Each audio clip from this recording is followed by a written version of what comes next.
नमस्कार, मैं शिवालिका। कृषि समृद्धि में आप सभी का स्वागत है। आज किसान दिवस है, लेकिन देश के कई राज्य के किसान अपने अधिकारों के लिए पिछले 26 दिनों से दिल्ली की सीमाओं पर धरना दे रहे हैं। किसान जो हमें अन्न की आपूर्ति कराता है, आज वही अपनी भविष्य की आजीविका के लिए केंद्र के विरोध में दिल्ली की सीमाओं पर खड़ा है। किसान आंदोलन को 25 दिन हो चुके हैं। आज इस आंदोलन का 26वां दिन है। आज इस दिन का जिक्र करने का उद्देश्य यह है कि आपको बता दें, आज भारत के 5वें प्रधानमंत्री चौधरी चरण की जयंती है, जिसके अवसर पर हर साल किसान दिवस मनाया जाता है। जय जवान जय किसान भारत का एक प्रसिद्ध नारा है।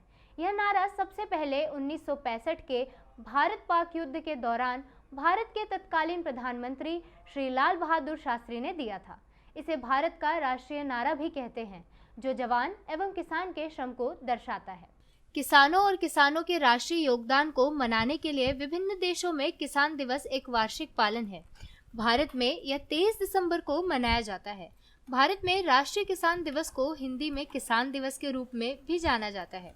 किसान दिवस हर साल 23 दिसंबर को भारत के 5वें प्रधानमंत्री चौधरी चरण सिंह, जो कि एक किसान नेता थे, उनके जयंती के अवसर पर इसी दिन की शुरुआत की गई थी। चौधरी चरण सिंह ने भारतीय किसानों के जीवन को बेहतर बनाने के लिए कई नीतियों की शुरुआत की थी। यह दिवस विभिन्न कार्यक्रमों, वाद विवादों, संगोष्ठियों, प्रश्नोत्तरी प्रतियोगिताओं, चर्चाओं, कार्यशालाओं, प्रदर्शनियों, निबंध लेखन प्रतियोगिताओं और कार्यों को आयोजित करके मनाया जाता है। लेकिन देश में किसान दिवस मनाने की जगह किसान आंदोलन कर रहे हैं। गौरतलब है कि केंद्र सरकार ने किसानों का हित सोचकर 3 कृषि विधेयक पारित किए थे। यह विधेयक 5 जून 2020 को आए अध्यादेश को कानून में बदलने के लिए केंद्रीय कृषि एवं किसान कल्याण तथा ग्रामीण विकास एवं पंचायती राज मंत्री श्री नरेंद्र सिंह तोमर ने 14 सितंबर 2020 को लोकसभा में प्रस्तुत किया था। केंद्रीय कृषि मंत्री ने कहा कि इन विधेयकों में किसानों की संपूर्ण सुरक्षा सुनिश्चित की गई है। इन सभी समर्थन और विरोध के बीच कृषि कानून को 17 सितंबर 2020 को भारी समर्थन से पारित कर दिया गया। लेकिन जिन किसानों के हित में यह बिल है, वह स्वयं इसका विरोध कर रहे हैं। 26 नवंबर से किसान दिल्ली की सीमाओं पर है। इसी बीच 20 से अधिक किसानों ने अपनी जान गंवाई है, जबकि एक ने आत्महत्या कर सुसाइड नोट लिखा, जिसमें उन्होंने कहा कि किसानों के साथ हो रहा अन्याय अब सहा नहीं जाएगा।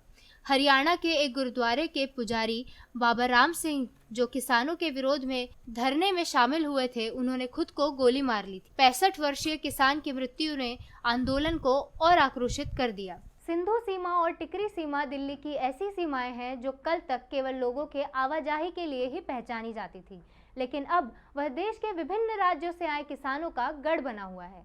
आज सिंधु सीमा और टिकरी सीमा किसानों के धरने और वहां हो रहे गतिविधियों की वजह से चर्चा में है। इन सीमाओं पर किसान धरना देकर राज्यसभा में पारित हुए 3 कृषि विधेयकों को निरस्त करने की मांग कर रहे हैं। किसानों का मानना है कि बिल किसानों के हित में नहीं है। इस बिल की वजह से भविष्य में छोटे किसान व्यवसायी को आर्थिक तंगी का सामना करना पड़ेगा।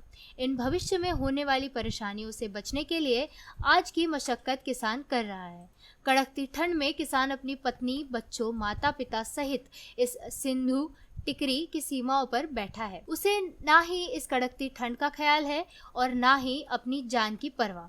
बस मांग है कि इस बिल को जल्द से जल्द निरस्त किया जाए। कृषि समृद्धि, नागपुर। किसान लगभग 6 महीने का राशन लेकर दिल्ली की सीमाओं पर बैठे हुए हैं। इससे इनका इरादा अडिग नजर आता है। किसान एक ऐसा मसीहा है जिसने पूरे लॉकडाउन के दरमियान अनाज की आपूर्ति की है, लेकिन अब वही किसान अपने मूलभूत अधिकारों के लिए सरकार के आगे खड़ा है। इस आंदोलन का परिणाम भयंकर होने के आसार हैं, लेकिन उम्मीद भी है कि सरकार किसानों की मांगों को समझकर मध्यस्थ रास्ता निकाले।